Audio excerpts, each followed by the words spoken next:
Praise the Lord, जय मसीह सबको। जय मसीह की। Welcome online students, thank you for joining us. और ऑनलाइन के सभी छात्रों का स्वागत है। हमारे साथ जुड़ने के लिए आप सभी का धन्यवाद। We'll begin and continue studying chapter 4, what we began yesterday. और कल जो हमने शुरू किया था चौथा अध्याय, उसको आगे हम पढ़ने से शुरू करेंगे आज। We are looking at some of the Old Testament prophecies regarding the coming of Jesus Christ. और हम पुराने नियम की कुछ भविष्यवाणियों को देख रहे थे जो यीशु मसीह के आगमन के बारे में है, As the incarnate one. और एक देह रूप में यीशु मसीह के बारे में। So we looked at Genesis chapter 3 verses 14 and 15. और हमने उत्पत्ति तीसरा अध्याय उसका 14 और 15 देखा था।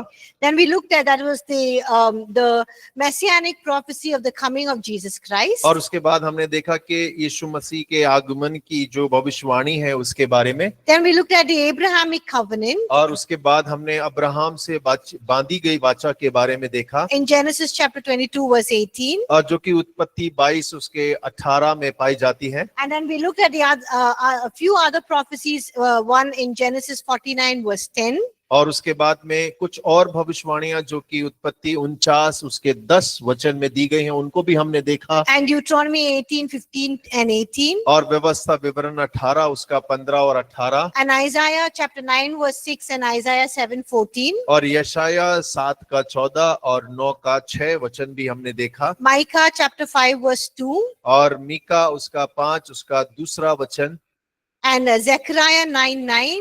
और जकरिया उसका 9 का 9। And the last one we looked at how Jesus was prophesied as a messenger of the covenant in Malachi chapter 3 verse 1. और अंतिम हमने उस भविष्यवाणी को देखा कि यीशु मसीह को किस प्रकार से एक दूत के रूप में भविष्यवाणी किया गया है, जो कि मलाकी तीसरा अध्याय पहले वचन में हमें प्राप्त होता है। So we didn't just look at the prophecies, but we also saw how it was fulfilled in the New Testament. और हमने केवल भविष्यवाणियों को ही नहीं देखा, लेकिन इस बात को भी हमने देखा था कि किस प्रकार नए नियम में वो सारी भविष्यवाणियां पूरी होती हैं। We'll look at a few more passages in this chapter of the prophecies concerning the incarnation of Jesus Christ. और इस अध्याय के अंदर में कुछ और भविष्यवाणियां जो यीशु मसीह के देह धारण के बारे में की गई हैं, उसके बारे में और थोड़ा अध्ययन करेंगे। So before we do that, let's pause for a word of prayer, and I'll ask one of the students to lead us in prayer. और इससे पहले कि हम उसे आरंभ करें, हम थोड़ी देर रुकेंगे और कोई भी एक छात्र जो है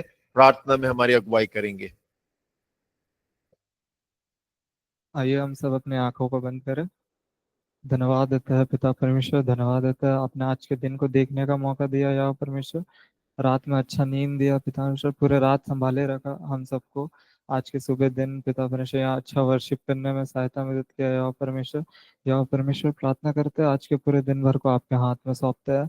हम सबको बैठने में यहाँ सहायता मदद कीजिएगा, सबको बुद्धि ज्ञान और बल दीजिएगा, स्मरण शक्ति तेज रखिएगा या परमेश्वर, पढ़ने में सहायता मदद करिएगा। और टीचर लोग के लिए भी प्रार्थना करते हो, उन लोग के मुख से आप हमसे बात करिएगा या परमेश्वर, उन लोग को भी सहायता मदद कीजिएगा। आज के पूरे दिन भर को आपके हाथ में सौंपते हैं। बस यही छोटी सी विनती यीशु मसीह के नाम से मांगते हैं, दया सुनने और ग्रहण कीजिए, आमीन। Amen. Thank you. धन्यवाद आपका। So we look at another prophecy in Isaiah chapter 42. और हम एक और भविष्यवाणी देखते हैं जो यशाया 42 अध्याय में पाई जाती है। Verse 1, verse 6 and 7. और उसका पहला वचन, छठा वचन और 7वां वचन। So can all of you please read Isaiah chapter 42. आप सभी अपने इस वचन को पढ़ सकते हैं। यशाया 42 अध्याय Verse 1, verse 6 and verse 7. उसका पहला, छठा और 7वां वचन आपके नोट्स में भी लिखा हुआ है।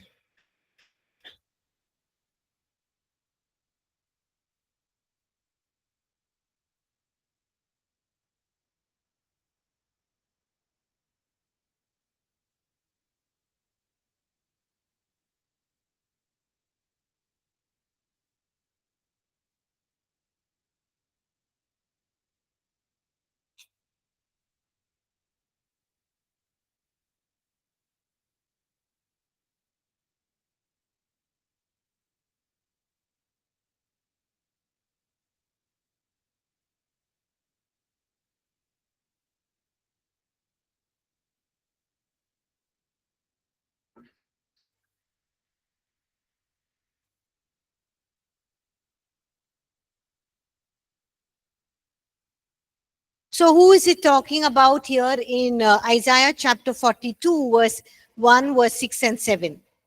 यशाया 42 उसका पहला, छठा और 7 वचन में ये किसके बारे में बात कर रहा है? Yes, it's talking about Jesus. और ये यीशु मसीह के बारे में बात करता है। How is Isaiah, what is he calling Jesus as here? और यहाँ पर यशाया यीशु मसीह को क्या कहकर बुला रहा है? As a servant, yes. और एक दास के रूप में कहकर वो बुलाता है। So this chapter, Isaiah chapter 42, is called as a servant song. और देखिए ये जो 42 अध्याय है यशाया का, इसे एक सेवक का गीत कहकर भी कहा जाता है। There are 4 servant songs we find in the book of Isaiah. यशाया की पुस्तक के अंदर में 4 सेवक गीत हमें प्राप्त होते हैं। And it's talking about Jesus, who he's referring to as the servant. और ये सभी गीत जो हैं यीशु मसीह के बारे में बात करते हैं, जो कि यीशु मसीह को एक दास के रूप में प्रदर्शित करता है। So how do we know that the servant mentioned here, Isaiah is prophesying about Jesus? और हमें ये कैसे पता है कि यशाया जिसको दास कहकर पुकार रहा है यहाँ पर, वो यीशु मसीह की बात कर रहा है? Look at Acts chapter 3 verse 13. और आप प्रेरितों के काम 3 अध्याय उसका 13 वचन को देख सकते हैं। When Peter is preaching, he's talking about who Jesus is. He's proving to the people that Jesus is the Messiah, that he is God.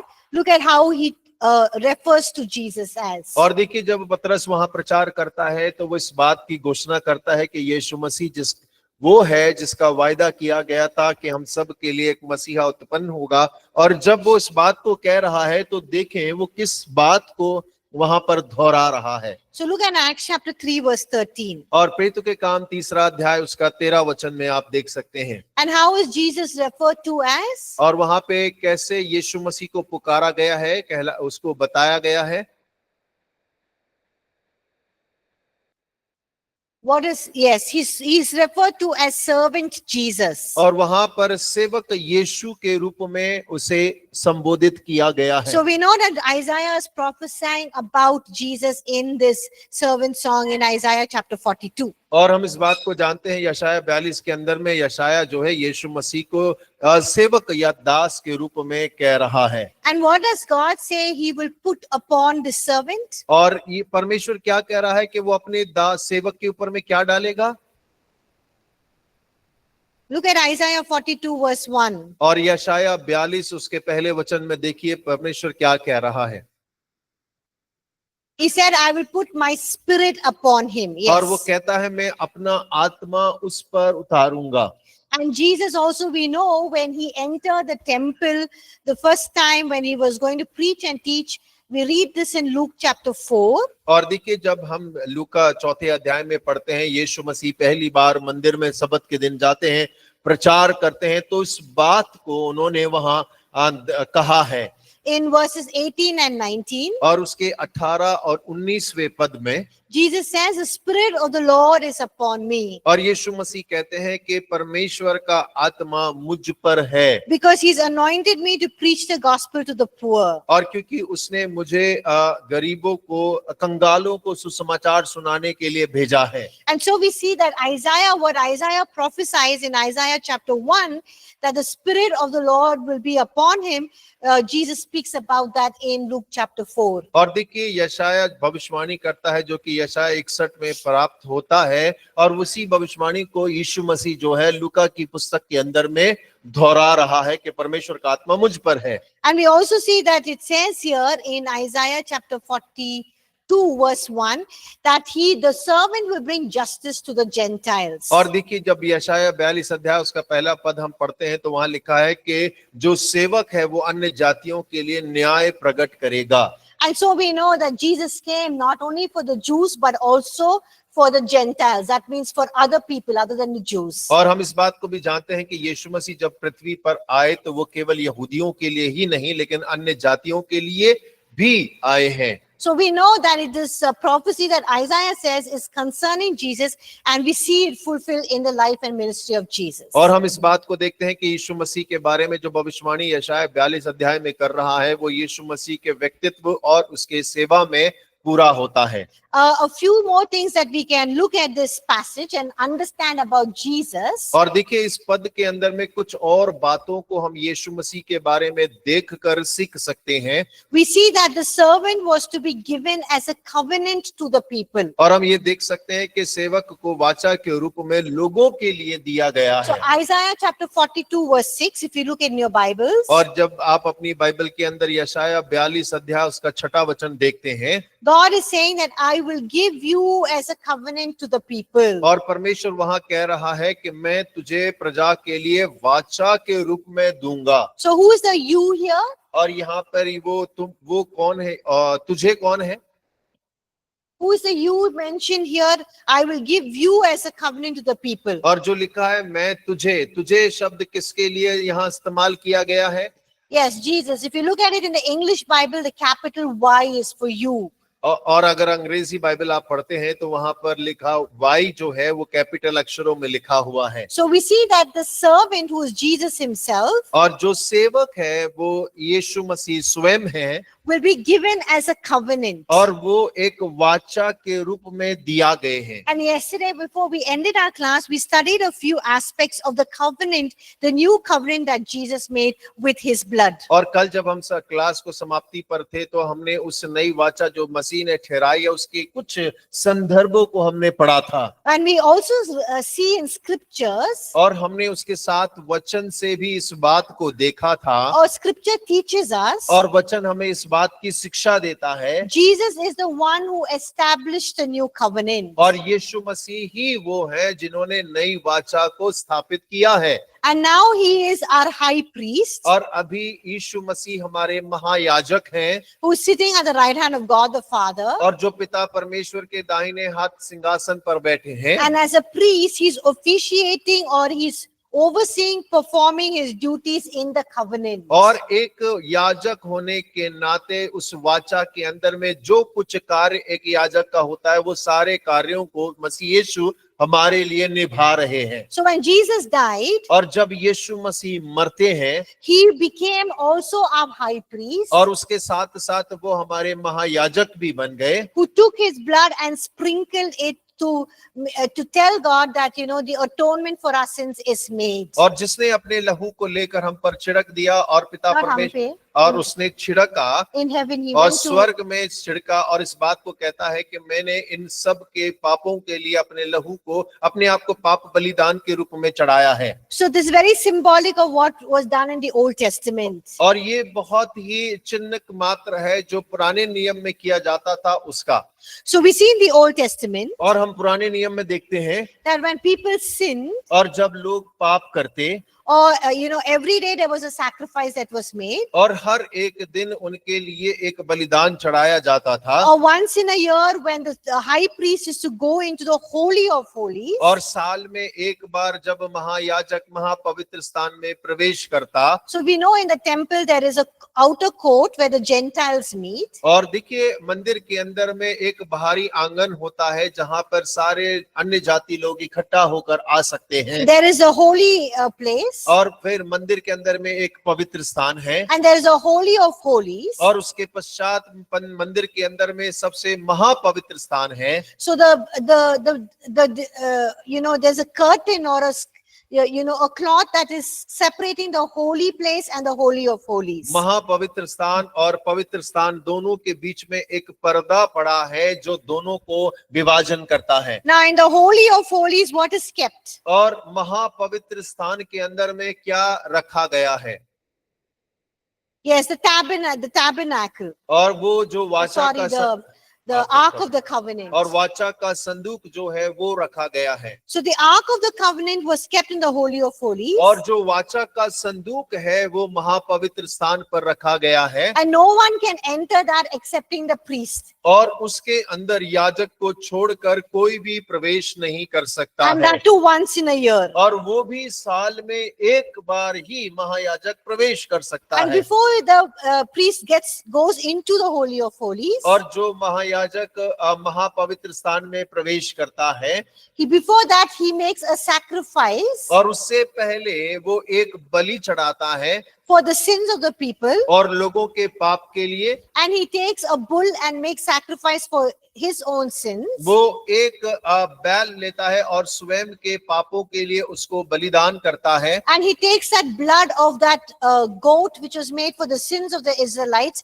and the bowl that consists of the blood of the the bull that was made for his sins. और देखिए जो मेमना या बकरे का जो लहू जो इजरायली प्रजा के पापों के लिए बलि किया गया, उसके लहू को एक कटोरे में लेता है, और उसके पापों के लिए जो बैल बलि किया उसका लहू एक कटोरे में लेकर वो जाता है। And he takes it and he as soon as he enters the Holy of Holies, और जैसे ही वो महापवित्र स्थान में प्रवेश करता है, he takes that blood and he sprinkles it on the Ark of the Covenant, where there is, on the lid of the Ark of the Covenant, there are two angels. और देखिए जैसे ही वो महापवित्र स्थान के अंदर प्रवेश करता है, वाचक के संदूक के ऊपर में दो करूब बने हुए हैं, उनके ऊपर में वो छिड़कता है। And between those two angels is called a mercy seat. और उन दोनों करूबों के मध्य में दया की चादर कहलाती है उसमें। And that's where God is to come and meet with man face to face and talk to him. और वहां परमेश्वर Not face to face, but God would come and speak to man. और वहां परमेश्वर उतरता था और उतर कर वहां मनुष्यों से बातें किया करता था। So when the priest sprinkles the blood over there, और जब महायाजक उसके ऊपर में लहू छिड़कता, then the atonement or our sins are covered. और उसके पश्चात हमारे सारे पाप क्षमा कर दिए जाते या ढांप दिए And the जाते, holy God can relate to sinful people like us. और तब जो पवित्र परमेश्वर है हम पापी मनुष्यों के साथ वार्तालाप या बातचीत कर सकता And था। that is what Jesus did. और वही यीशु मसीह ने भी किया। When Jesus died on the cross, और जब यीशु मसीह क्रूस पर मरे he took his blood और उसने अपना लहू लिया, and he presented it before the Father in heaven, और उसने स्वर्ग में पिता के सामने अपने लहू को प्रस्तुत किया, saying that this is the atonement or the permanent covering of the sins of the entire mankind. और वो पिता परमेश्वर से कहता है कि ये पूरी मानव जाति के लिए एक बार सदा के लिए पाप बलि के रूप में चढ़ाया गया लहू है। And how do we know that? Look at Hebrews chapter 9 verse 11 to 15. और हम इसे किस प्रकार जानते हैं? इब्रानियों 9 अध्याय उसका 11 से लेकर 15 वचन तक में हम इसे देख पाते हैं। So everyone can please read Hebrews chapter 9 verse 11 to 15 by yourself. और अपने लिए आप पढ़िएगा इब्रानी 9 अध्याय उसका 11 से लेकर 15 तक।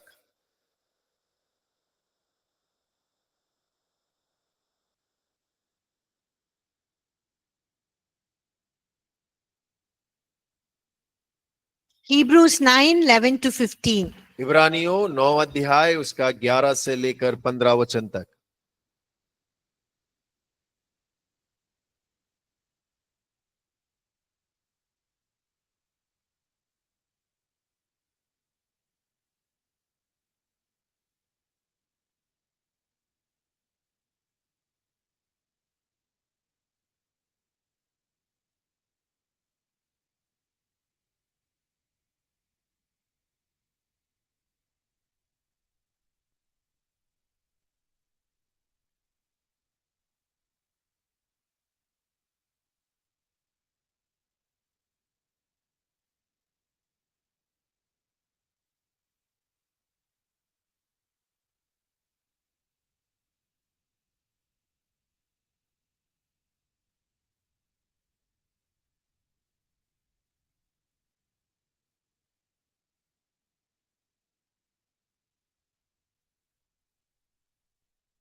So look at verse 12. It says, with his own blood, और देखिए 12 वचन में लिखा है, अपने ही लहू के द्वारा he entered the most holy place एक बार पवित्र स्थान में प्रवेश किया, once for all, और एक बार सदा के लिए having obtained eternal redemption. अनंत छुटकारा प्राप्त किया। That means through Jesus' blood, और इसका अर्थ है कि यीशु मसीह के लहू के द्वारा we are all redeemed eternally. और हम सब अनंतता के लिए छुटकारा प्राप्त करते हैं। That means we are redeemed from sin, sickness, death, and Satan eternally. और इसका मतलब है कि हम पाप से, रोग से, श्राप से, शैतान और मृत्यु से सदा काल के लिए छुटकारा पा चुके हैं, Because of what Jesus did on the cross for us. और जो यीशु मसीह ने हमारे लिए क्रूस पर किया उसके कारण। And look at verse 15. He says, and for this reason, he's a mediator of the new covenant. और 15 वचन को पढ़ेंगे तो वहां लिखा हुआ इसी कारण वह नई वाचा का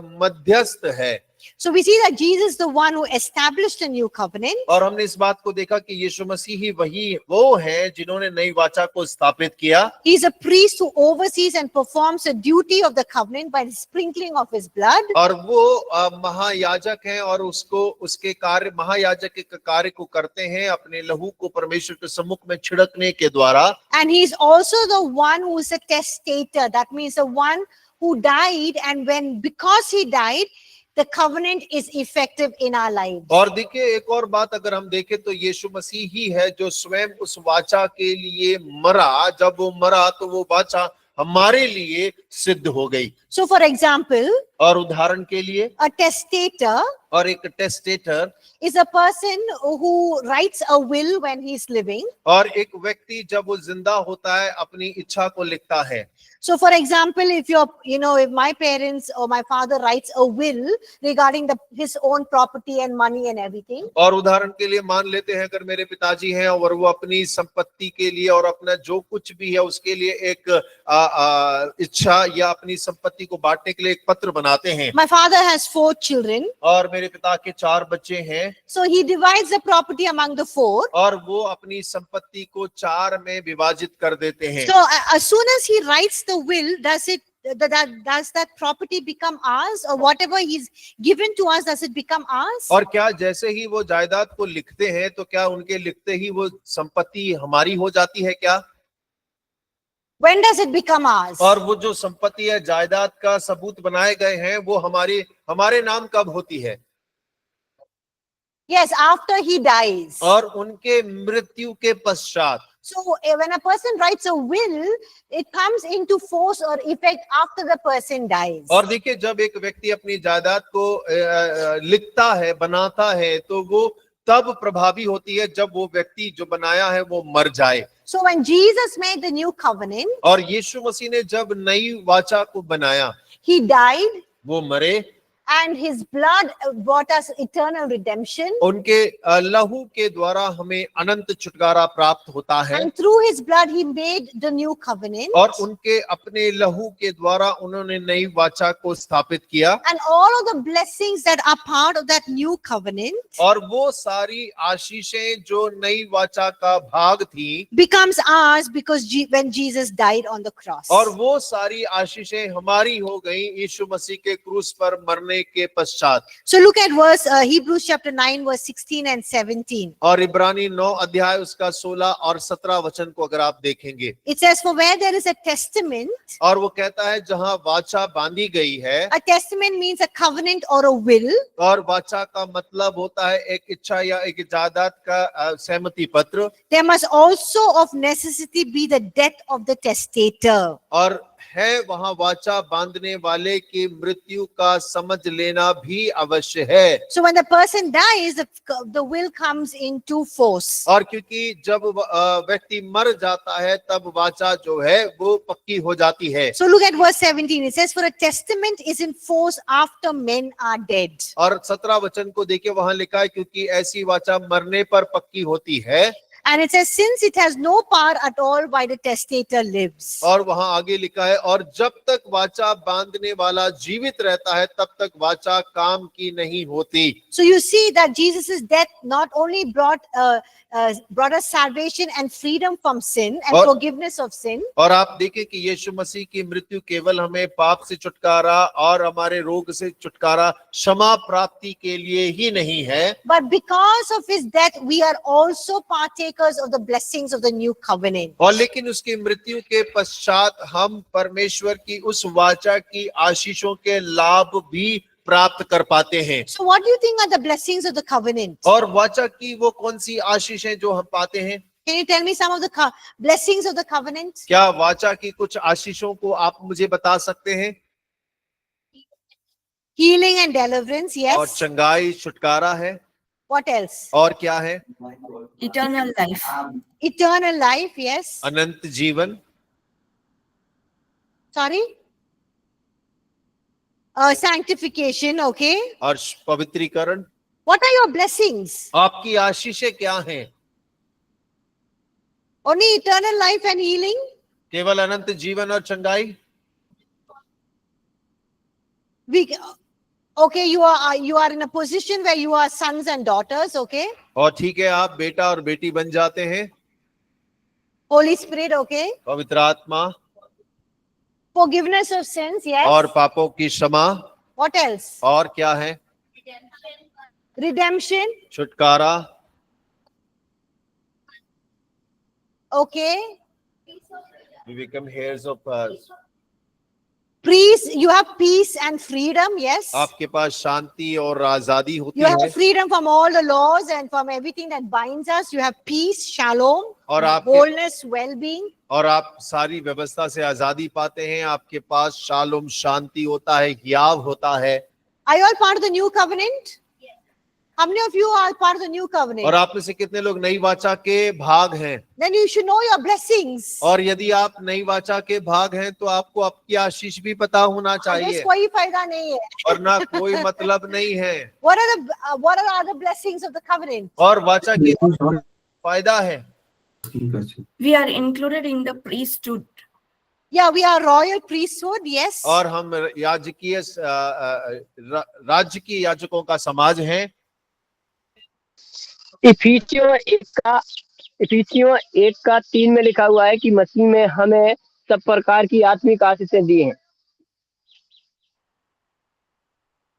आत्मिक आशीषें दी हैं।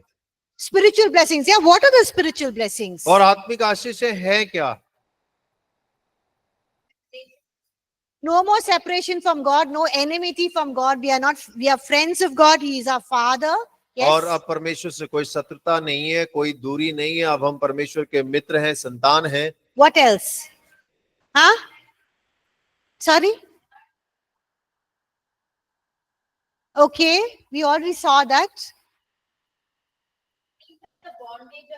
Free from the bondage of sin, okay. पाप के बंधनों से आजादी, ठीक है।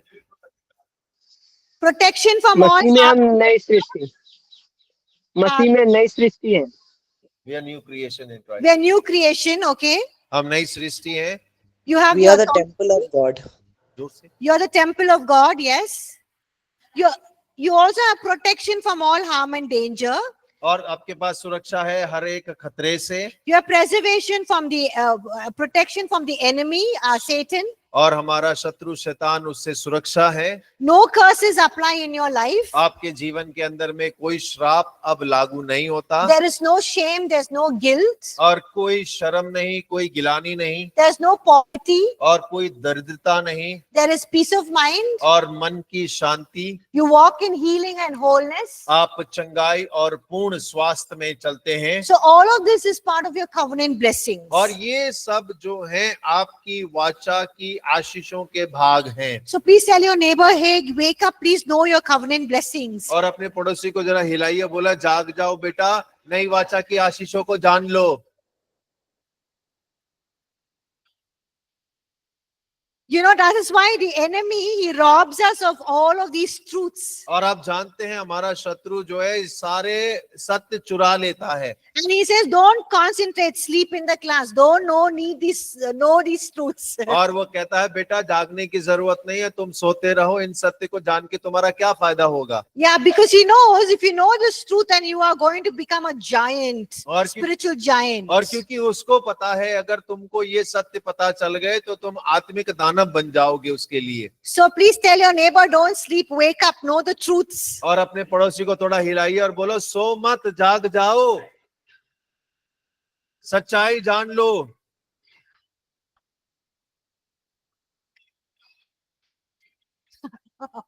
Something to wake them up. Okay, Sonali says forgiveness of sins, a new heart and spirit, direct relationship with God. Yes, you have direct relationship with God. You don't have to go through a priest or anyone. Yes, thank you, Sonali. और सोनाली जी कह रही हैं पापों से क्षमा है, एक नया हृदय और नई आत्मा, हमारा परमेश्वर के साथ सीधा रिश्ता हो जाता है। अब कोई हमें मध्यस्थ की आवश्यकता नहीं होती है। And eternal life through Jesus और Christ. यीशु मसीह के द्वारा हमें अनंत जीवन भी प्राप्त होता है। So we all say we are part of the new covenant, but you need to know what is your blessing and you need to walk in that and you need to claim that for yourselves. और देखिए हम सभी नई वाचा के भाग हैं, सदस्य हैं, लेकिन आपको उसके लाभ के बारे में पता होना चाहिए, उसके सत्य के बारे में पता होना चाहिए। और केवल पता नहीं, लेकिन हमें उसका अंगीकार करना है और उस अंगीकार के साथ में हमें उस नई वाचा के अधिकार में चलना भी है। So if you have, your mind is always oppressed, depressed, you have a suicidal feeling, or you're living in poverty or in sickness, or, nothing seems to be working in your life, then you say, hey, wake up. I am part of the new covenant and this is not my inheritance. What is my inheritance? You claim that for yourself and you walk in that. और देखिए यदि आपको ऐसा लगता है कि मैं अभी भी निराश हूँ, उदास हूँ, मुंह लटकाए घूमते रहते हैं, हर समय लगता है जीवन खत्म कर लो, मर जाओ, जिंदगी का क्या फायदा, जीने से क्या लाभ होगा, तो आपको कहने की जरूरत है, जाग जा बेटा, क्योंकि नई वाचा में परमेश्वर ने हमें बहुत कुछ दिया है और आपको उसको जानना है, अंगीकार करना है और अपने आप को दोहराना है कि अब ना गरीबी है, ना बीमारी है, ना हताशा है, ना निराशा है, लेकिन मैं मसीह के साथ जीऊंगा आनंद के साथ में। Amen. आमीन। Okay, so here we see that Jesus himself is the new covenant. और हम यहाँ देखते हैं कि यीशु मसीह स्वयं नई वाचा है। That means the new covenant is embodied in Jesus Christ. और इसका अर्थ ये है कि जो नई वाचा है उसने मसीह यीशु के अंदर देह धारण कर लिया है। That means new covenant is represented or is alive in the Messiah Jesus और Christ. इसका अर्थ है कि जो नई वाचा है वो हमारे जीवित मसीह यीशु के अंदर में जीवित नजर आती है, प्रदर्शित होती है। Another thing that we can learn from this servant song in Isaiah chapter 42. और देखिए एक दूसरी और बात जो हम इस दास गीत के अंदर जो यशाया 42वें अध्याय में है वो सीख सकते हैं। It says in in verse 1, 6 and 7 that the servant will open the blind eyes. और देखिए पहले वचन, छठे वचन, सातवें वचन में कहता है सेवक अंधों की आंखें खोलेगा। He will bring out prisoners from prison. और कैदियों को छुड़ाएगा। And those who sit in darkness from the prison house. और जो अंधकार में है उन्हें कैद खाने से बाहर निकालेगा। And we see that Jesus speaks about this and we looked at it in Luke chapter 4 verse 17 and 18. और देखिए हम जो है इसको मत्ती 4 अध्याय लूका 4 उसके 17-18 में भी देखते हैं। Where Jesus says, I've come, the Spirit of the Lord is upon me and I've come to proclaim the good news to the poor. और जहाँ यीशु मसीह कहते हैं परमेश्वर का आत्मा मुझ पर है और मैं कंगालों को सुसमाचार सुनाने के लिए भेजा गया हूँ। And freedom for the prisoners. और कैद खाने से आजादी दिलाने के लिए। And recovery of sight for the blind. और जो अंधा है उन्हें रोशनी देने के लिए। And set the oppressed free. और जो कैदी हैं उन्हें छुड़ाने के लिए। And to bring people out from darkness into the light of the gospel. और जो अंधकार में है उन्हें सुसमाचार की रोशनी में लोगों को ले आने के लिए। So this is the second thing that we learn about Jesus that was prophesied in the servant songs in Isaiah 42. We see it fulfilled in the life of Jesus. और देखिए ये एक और दूसरी भविष्यवाणी है जो कि सेवक गीत के अंदर यशाया 42 अध्याय में यीशु मसीह के बारे में की जाती है और हम यीशु मसीह के जीवन और कार्य के द्वारा इसे पूरा होते हुए भी देखते हैं। And the third thing we learn from this passage in Isaiah 42. और तीसरी बात जो यशाया 42 अध्याय से हम सीखते हैं that the ministry of the servant will bring justice to the Gentiles. और यह सेवक अन्य जातियों के लिए एक न्याय ले आएगा। So we see that the ministry of Jesus was not just for the Jews but also for the Gentiles. और हम देखते हैं कि जो यीशु मसीह के सेवकाई है वो केवल यहूदियों के लिए ही नहीं है, वो अन्य जातियों के लिए भी है, गैर यहूदियों के लिए भी है and bringing righteousness and justice to them. और वो उनके लिए धार्मिकता और न्याय को लेकर आता है। And we know that this responsibility or this job is also given to us as a body of Christ, the church. और हम इस बात को भी जानते हैं कि हमारे ऊपर में भी ये जिम्मेदारी को सौंपा गया है, क्योंकि हम मसीह की देह और उसकी देह के अंग होने के नाते That we are to be bring light to the Gentiles. That means we have to preach the gospel and bring the Gentiles into the kingdom of God. और इसका मतलब ये है कि हमें अन्य जातियों के मध्य में रोशनी को लेकर आना है सुसमाचार का प्रचार करने के द्वारा, And bring forth justice for the Gentiles. और जो अन्य जाति है उनके मध्य में हमें न्याय लेकर आना है। So these are some of the things that we can learn from the servant song that was prophesied about the servant Jesus in Isaiah chapter 42. यशाया 42 अध्याय के अंदर में जो यीशु मसीह के लिए दास गीत लिखा गया है, ये कुछ बातें हैं जो उस गीत के द्वारा हम यीशु मसीह के बारे में जान पाते हैं। So there are many prophecies concerning the coming of Jesus. We just looked at a few of them. और यीशु मसीह के आगमन के बारे में बहुत सारी भविष्यवाणियां हैं, लेकिन हमने उसमें से कुछ ही भविष्यवाणियों को देखा है। Any questions in chapter 4? चौथे अध्याय में कोई प्रश्न है आपके पास? Any doubts? Anything that you want to ask? कोई संदेह, कोई सवाल आप अगर पूछना चाहते हैं?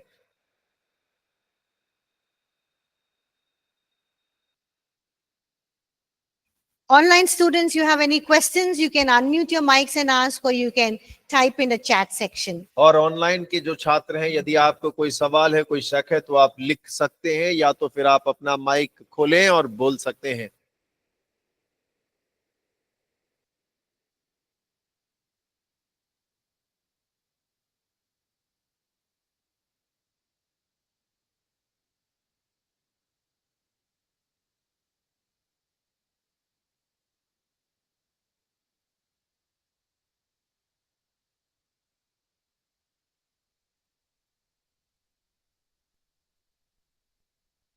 Friends, no questions? ऑनलाइन के जो छात्र हैं, आपके पास कोई सवाल नहीं है? Yeah, yes. Can you give her the mic, please? और कृपया कर उन्हें माइक दे दें।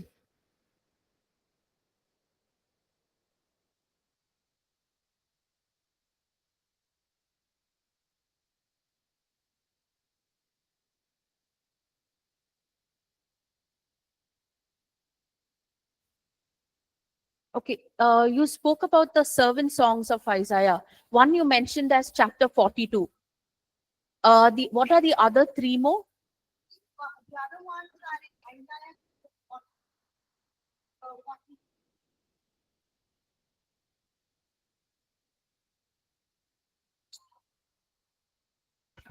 Isaiah chapter 42, basically 40 to 55. Isaiah 42 verse 1 to 4. Isaiah 49 verse 1 to 6. And Isaiah 50 verse 4 and 9. 4 to 9. Oh, sorry, Pastor. Yeah, you can और say. ये जो है, जैसे उन्होंने सवाल किया था कि 42 अध्याय में 1, 6 और 7 जो है सेवक गीत है, तो दूसरे और कौन से हैं? तो वही रेफरेंसेस बताए जा रहे हैं सेवक गीत के बारे में जो यशाया में लिखे हुए हैं। Isaiah 42 1 to 4. यशाया 42 उसका 1 से लेकर 4 तक। Isaiah 49 1 to 6. 49 का 1 से 6। Isaiah 54 to 9. और यशाया 50 4 से 9। And Isaiah 52 13 to 13 verse 13 to chapter 53 verse 12. और यशाया 52 अध्याय उसका 13 वचन से लेकर 53 अध्याय के 12 वचन तक। Yes.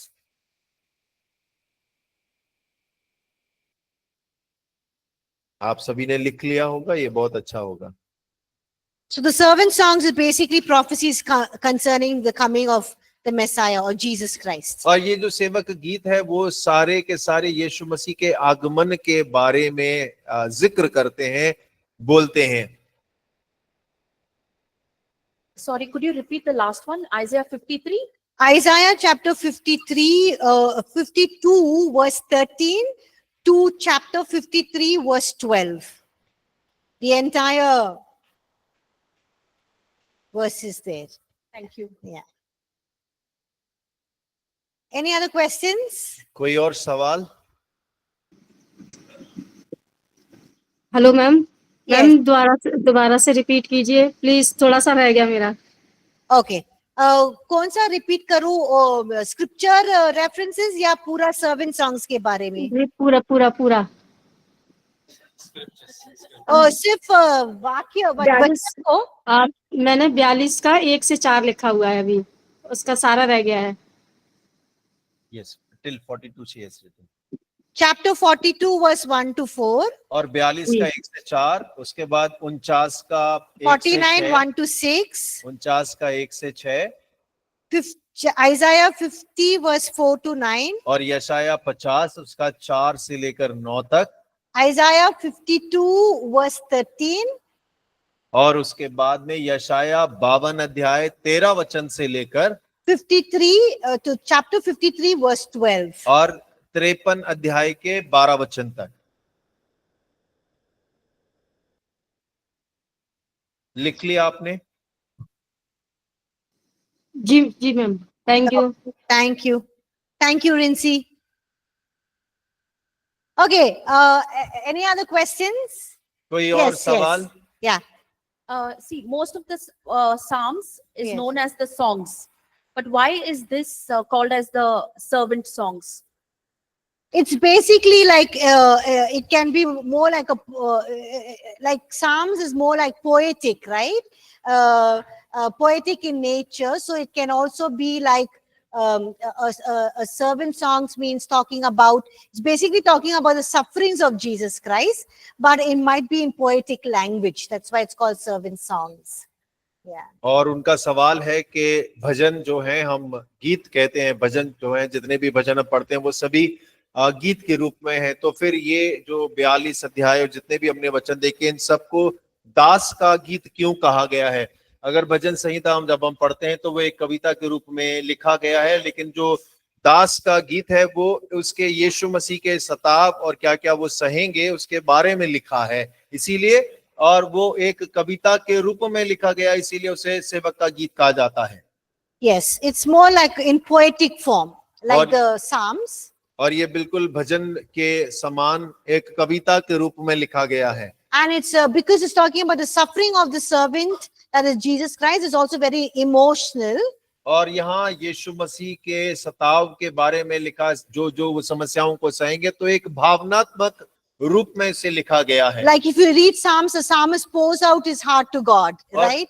His feelings, his emotions. और जब आप भजन को पढ़ते हैं तो भजनकार जो है अपने हृदय की भावनाओं को, इच्छाओं को अपने गीतों में लिख रहा है परमेश्वर के प्रति। And Psalms is basically songs that the psalmist David sang, so it has more lyrics, like a lyrical Hebrew songs. और अगर आप देखेंगे तो भजन में सारे भजन जो दाऊद के द्वारा लिखे गए, जो परमेश्वर के सम्मुख वो गाता है, वो गीत के अंतरों के रूप में लिखा गया है और उसे गाया जाता है। And that's why scholars call it as servant songs. और इसीलिए जो मसीह दार्शनिक हैं वो इसको मसीह असेवक गीत के रूप में कहते हैं। Yes, Sharon. Mike, please. You have a question? Yes. Yeah, please ask. Then we can. Yeah. Ma'am क्या क्रिश्चियनिटी इंडिया में पहले से ही था? Oh, no. It was brought by Saint Thomas. Thomas, one of the disciples of Jesus. और जो यीशु मसीह के चेले थे संत थॉमस, उनके थोमा के द्वारा भारत में सुसमाचार आया और मसीहत आई है। Yes.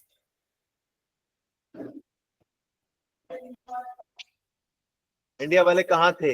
हाँ? इंडिया वाले कहाँ से आए? इंडिया वाले कहाँ से आए?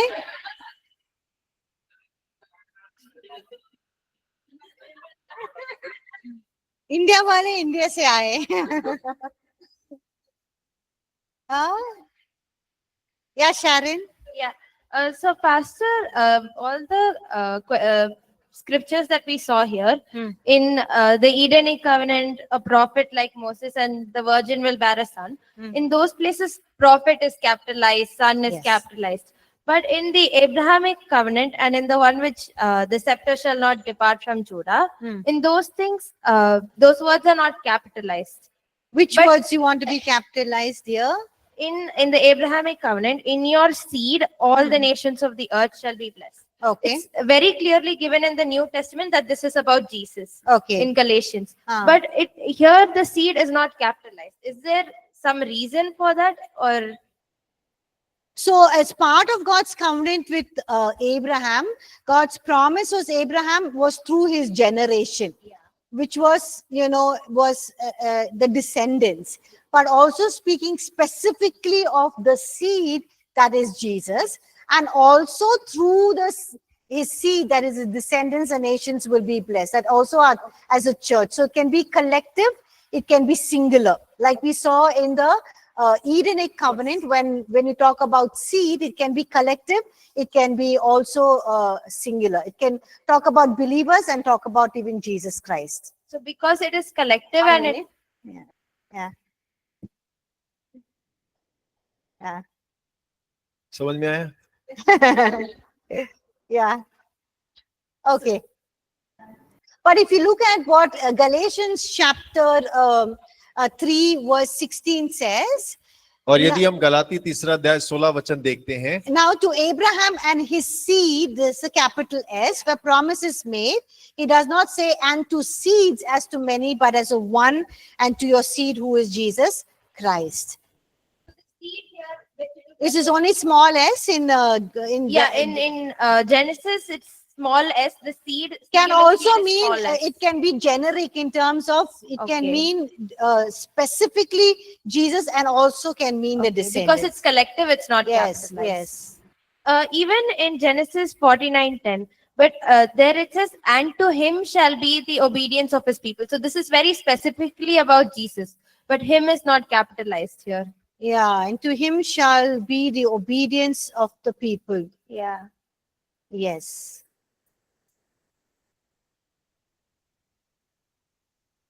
But we know the scepter shall not depart from Judah, right? And it's talking about the kingly rule, and from the tribe of Judah will come the king of kings. Yeah. Okay. I don't know why it's not capital H. Okay. You're looking at which Bible? NKJV. Oh. Okay. Good observation. और अच्छा है आप ध्यान से देख रहे हैं. Any other questions? कोई और सवाल है? On the chat, there is a question from Oh, Pawan. there's a chat. Okay. Okay. So Genesis 49 verse 10, the scepter shall not depart from Judah, but later king was chosen from Benjamin. Why not from very first king is not chosen from Judah? Which king was from the tribe of Benjamin? हम उसमें चलाएंगे वो. Ma'am, first king is selected from Saul. Yes. Yeah, type of Benjamin. Saul. How ये can गिरा दिया. अबे भैया अपना कर दीजिए प्लीज. Thank you. और सवाल ये पूछा गया है कि जेनेसिस 49 के 10 में लिखा हुआ है कि राजदंड जो है यहूदा से दूर ना किया जाएगा. तो फिर बाद में हम इस बात को देखते हैं कि पहले सामुएल के अंदर में जो सबसे पहला इजराइल का राजा था, राजा शाऊल, वो बेंजामिन गोत्र से था. तो उनका सवाल ये है कि यहूदा से क्यों नहीं चुना गया, बेंजामिन गोत्र से क्यों चुना गया? Okay, so King Saul was from the tribe of Benjamin. और राजा शाऊल जो थे वो बेंजामिन गोत्र से थे. And we read Genesis chapter 49 verse 10. और हम उत्पत्ति 49 उसके 10 वचन को जब पढ़ते हैं That a scepter will not depart from Judah. कि राजदंड यहूदा से दूर ना होगा. And until he who it belongs to shall come. और जब तक जो उसका है वो ना आ जाए. Which is a messianic prophecy concerning the kingship coming from Judah. और वो एक मसीहा की भविष्यवाणी है कि यहूदा से एक राजा उत्पन्न होगा. Which will ultimately be fulfilled in Jesus. और जो कि यीशु मसीह में पूरी होती है.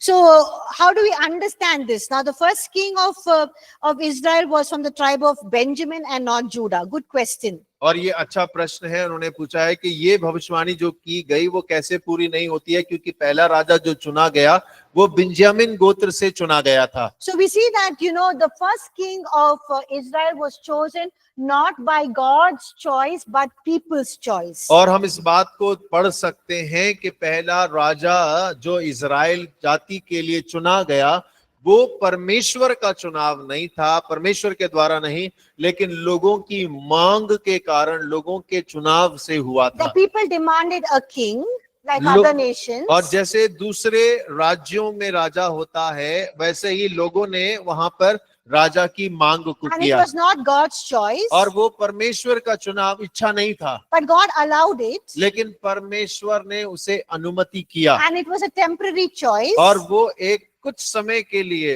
चुनाव था। But later we see God finding a man after his own heart, which is referring to David. और लेकिन हम उसके बाद देखते हैं कि परमेश्वर ने एक ऐसे व्यक्ति को पाया जो उसके हृदय के समान था, जो राजा दाऊद के बारे में बतलाता है। And David came from the tribe of Judah. और दाऊद जो है वो यहूदा गोत्र से आता है। We see that King Saul disobeyed God and God rejected him as king. और हम इस बात को पढ़ते हैं कि राजा साउल ने परमेश्वर की आज्ञा का उल्लंघन किया और परमेश्वर ने उसे राजा होने से हटा दिया। And the second king God himself chose, that was David, और दूसरा राजा जिसे परमेश्वर ने चुना था, जो दाऊद था, came from the tribe of Judah. और वो यहूदा गोत्र से आता है। And God makes a covenant with David called the Davidic covenant. और परमेश्वर ने दाऊद के साथ वाचा बांधी, जो दाऊद की वाचा कहलाती है। And God says that I will, kings will rule forever. There will be everlasting kings from your lineage. और परमेश्वर ने उससे वायदा किया कि तेरे सिंहासन पर बैठने वाले तेरे वंशजों